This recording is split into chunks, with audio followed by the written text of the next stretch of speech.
अच्छा, हमने क्या सीखा कि मल्टीपल टैग्स होते हैं और उनके मतलब होते हैं। हर टैग का एक अपना मतलब है। H1 टैग का मतलब क्या है? हेडिंग को बड़ा करके दिखाना।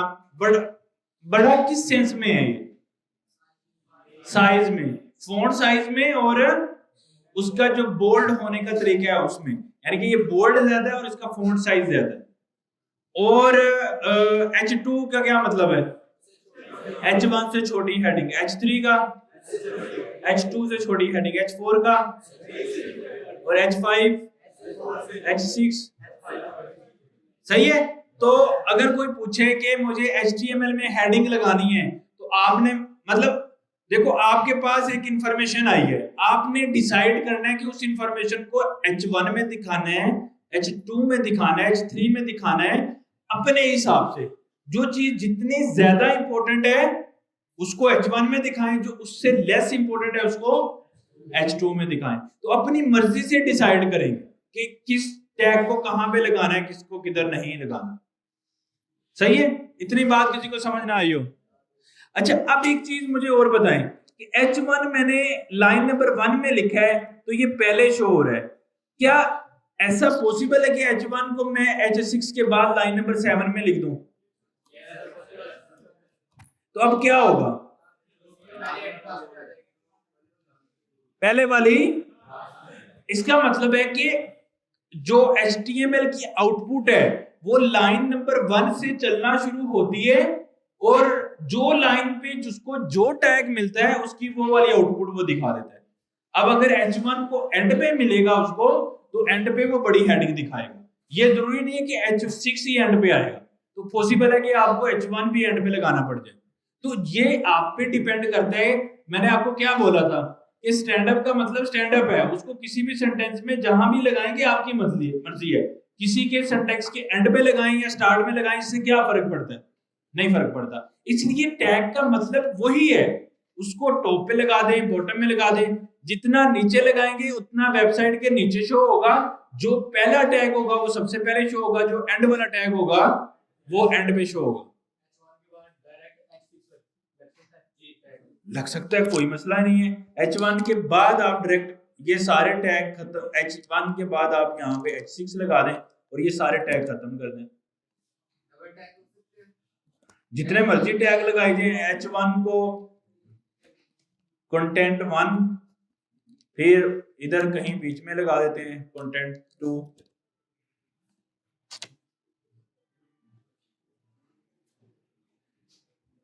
यानी कि एक टैग को आप हजारों मर्तबा भी यूज कर सकते हो, और उसकी पोजीशन, उसकी सीक्वेंस क्या होगी ये भी आपके कंट्रोल में।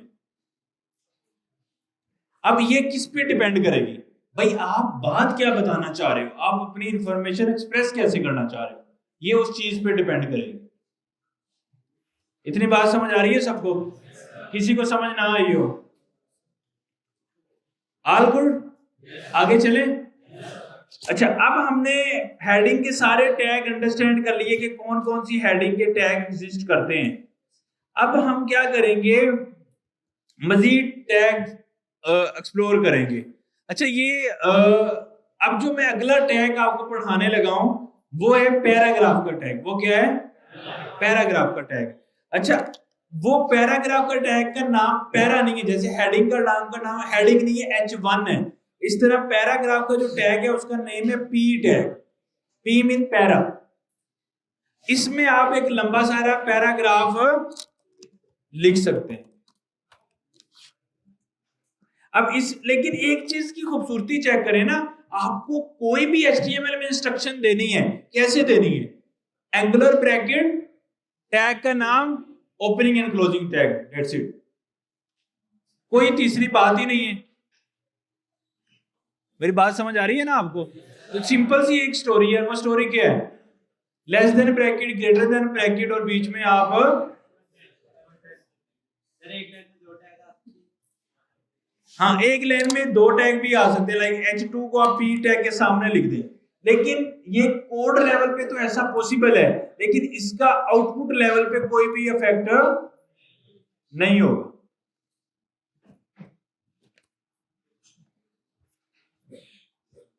लॉन्ग पैरा देन उसके बाद कंटेंट।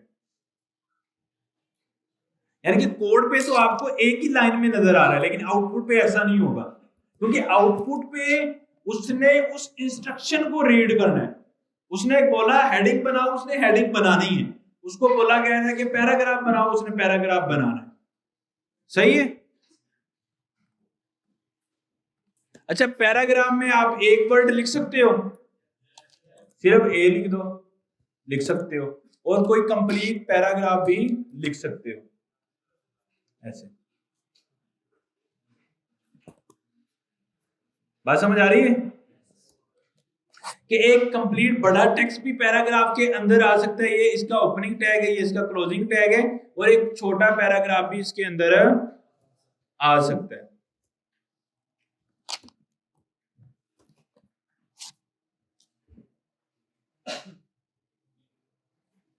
इतनी समझ आ गई सबको? अच्छा, अब नेक्स्ट हमने क्या पढ़ना है कि जिस तरह हमने पैराग्राफ टैग पढ़ लिया, H2 टैग पढ़ लिया, H3 टैग पढ़ लिया, एक टैग के अंदर एक दूसरा टैग भी आ सकता है। लाइक मेरे पैराग्राफ के अंदर मैं एक दूसरा टैग भी लगा सकता हूं। तो जो टैग किसी दूसरे टैग के अंदर होगा वो टैग उसका चाइल्ड टैग कहलाएगा, वो उसका चाइल्ड टैग कहलाएगा, और जो टैग उसके ऊपर होगा वो उसका पेरेंट टैग कहलाएगा। जैसे मैं डॉलर को एक दूसरे टैग के अंदर, टैग कैसे बनाते हैं? एंगुलर ब्रैकेट, फिर क्लोजिंग टैग, और अब फिर इसके अंदर टैग का नेम। तो मैं इसके लिए यूज कर लेता हूं B tag. B mean bold tag. अब ये बोल्ड टैग चाइल्ड टैग है किस टैग का? पी टैग का। और इस बी टैग का पेरेंट टैग कौन सा है? ये क्या कर रहे हैं? बोल्ड कर। इसी तरह इस बोल्ड टैग में एक और इसका चाइल्ड आ सकता है, that is called I tag. Main क्या है इसका? इटैलिक। और इस टेक्स्ट को मैं इसके अंदर लिख देता हूं, तो ये क्या होगा? ये बोल्ड भी होगा और इटैलिक भी होगा। अब इस आई टैग का पेरेंट टैग कौन सा है, और बी टैग का पेरेंट टैग कौन सा है? ई टैग। इतनी बात सबको समझ आ गई? ये टैग। अच्छा, जितने भी अभी तक हमने टैग पढ़े, इन टैग की रिप्रेजेंटेशन के अंदर ये इफेक्टिव है, इनकी आउटपुट पे ये असरअंदाज होते हैं। कैसे असरअंदाज होते हैं? H1 जो टैग है वो बड़ा नजर आता है, H2 टैग जो है वो पैराग्राफ बनाता है। P के टैग की रिप्रेजेंटेशन क्या है? I के टैग की रिप्रेजेंटेशन क्या है? इटैलिक करता है। ऐसे भी HTML में टैग होते हैं जिनकी कोई रिप्रेजेंटेशन नहीं होती है, उनको बोलते हैं सिमेंटिक टैग। क्या बोलते हैं? ऐसे टैग जिनकी आउटपुट पे कोई इफेक्ट नजर ना आए, ऐसे टैग्स को क्या बोला जाता है? ऐसे टैग को क्या बोला जाता है? Semantic tag. तो सिमेंटिक टैग हमें क्यों बनाने होते हैं? ताकि हम चीजों को बेहतर अंडरस्टैंड कर सकें। सिमेंटिक टैग डेवलपर्स के लिए बनाए जाते हैं ताकि डेवलपर उसको बेहतर अंदाज में अंडरस्टैंड कर सके कि मैं जो काम कर रहा हूं उसका मतलब क्या है। मेरी बात समझ आ रही है आपको? तो ऐसे कुछ टैग्स होते हैं जिनकी आउटपुट पे तो कोई असर अंदाज नहीं होता। जैसे अभी हमने कोई वो टैग यूज नहीं किया जिसका आउटपुट पे कोई असर नहीं होता, लेकिन हम यूज करेंगे अगर, तो उसकी आउटपुट पे कोई भी असर अंदाजी नहीं होगी। जस्ट लाइक एक टैग हम पढ़ेंगे, that is called HTML tag. That is called. अब मैं ये सारे का सारा जो टैग की इंस्ट्रक्शन है वो कॉपी करके HTML के टैग के अंदर रिप्रेजेंट करने लगा। अब इन सारे टैग का पेरेंट टैग कौन है? HTML। अगर आप आउटपुट देखें तो आउटपुट अभी भी क्या है? तो इसका मतलब कि HTML टैग कौन सा टैग है? सिमेंटिक टैग है। ये टैग बनाया भी क्यों है हमने, अगर इसका कोई मतलब ही नहीं है? ये इसलिए बनाया है कि हमें पता लगे कि इस पर्टिकुलर फाइल के अंदर जितना कोड हुआ है that representing to the HTML tags. क्यों?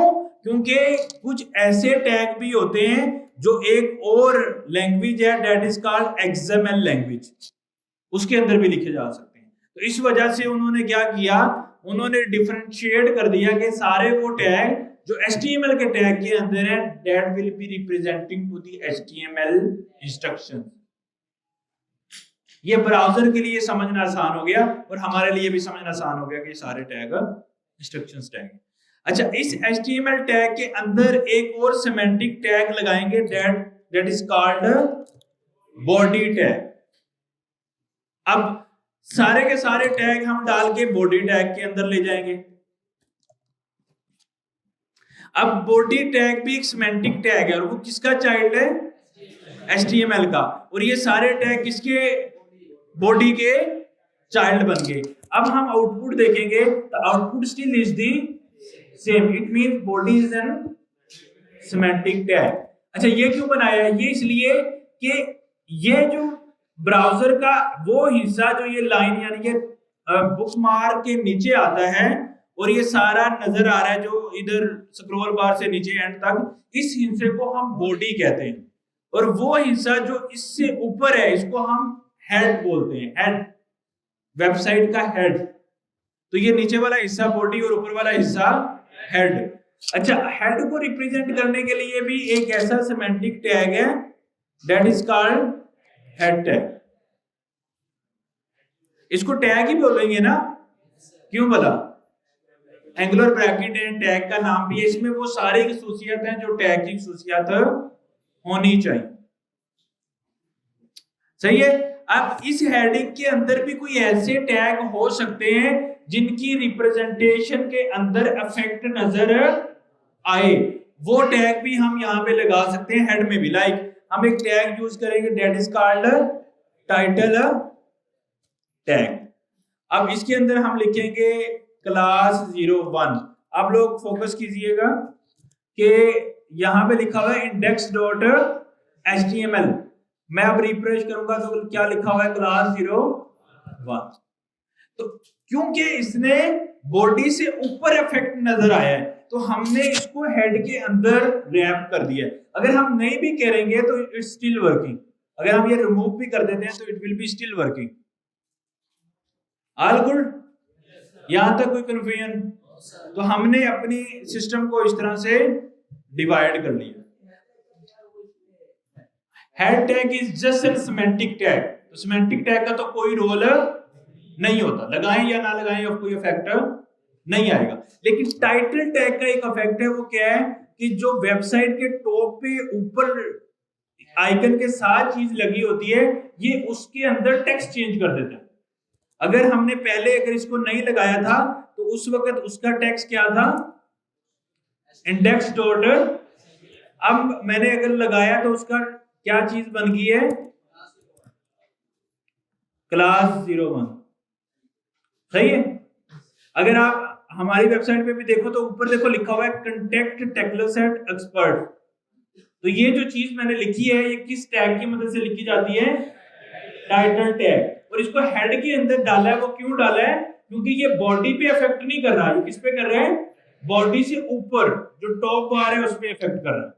जितने टैग जो टॉप बार वाली चीजों पे इफेक्ट करेंगे उनको हम हेड में डाल देंगे। तो इसलिए उन्होंने सिमेंटिक टैग को डिफाइन किया है कि मैं समझ सकूं कि बॉडी में जितने टैग आएंगे वो बॉडी के हिस्से को रिप्रेजेंट करेंगे और ऊपर वाले टैग ऊपर वाली चीजों को रिप्रेजेंट करेंगे। अब ये सारे मेरे टैग सिमेंटिक टैग में लग गया और अब ये एक HTML का कंप्लीट स्ट्रक्चर है। सबको समझ आई है? yes, अच्छा, अब ये जो स्ट्रक्चर मैंने बनाया है ये बाय डिफॉल्ट हम खुद से भी क्रिएट कर सकते हैं। खुद से जीरो से लिखने की जरूरत नहीं है, वो मैंने पढ़ाने की खातिर बनाया है। वो कैसे लिख सकते हैं? शिफ्ट 1 को दबाएंगे तो ये साइन ऑफ एक्सप्लेनेशन इधर आ जाएगा। उसके बाद आप एंटर को दबाएंगे तो ये सारा हेड बॉडी सब कुछ लिख देगा।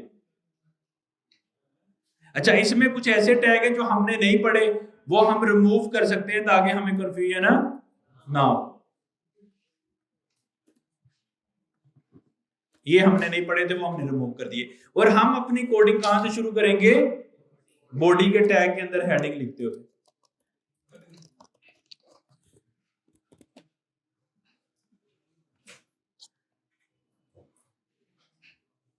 आसान है, मतलब ये जो कुछ कर रहे हैं इसको जीरो से लिखने की जरूरत नहीं है, वो ऑटो जनरेट कर देगा आपके लिए। इसको हम बेसिक एचटीएमएल स्ट्रक्चर बोलते हैं। सही है। तो आज हमने टेक्स्ट फॉर्मेट में अपने यूजर को छोटा बड़ा टेक्स्ट कैसे दिखाना है, अपने यूजर को पैराग्राफ कैसे दिखाना है, बोल्ड करके कैसे दिखाना है, इटैलिक करके कैसे दिखाना है, वो चीजें सीख ली। अब हम नेक्स्ट वीक से क्या करेंगे, बाकी इसकी जो रिप्रेजेंटेशंस हैं वो सीखेंगे। लाइक हम नेक्स्ट क्लास में देखेंगे कि हम कैसे इमेजेस लगा सकते हैं, कैसे वीडियोस लगा, और भी टाइप के हमने देखे हैं ना रिप्रेजेंटेशन। अगर हम चलती हुई वेबसाइट देखें तो उसमें एनिमेशंस भी आ रही हैं, वीडियोस भी आ रही हैं, इमेजेस आ रही हैं, वो टाइप का डाटा कैसे शो कर सकते हैं उसको हमें फिर लर्न करना है। All good.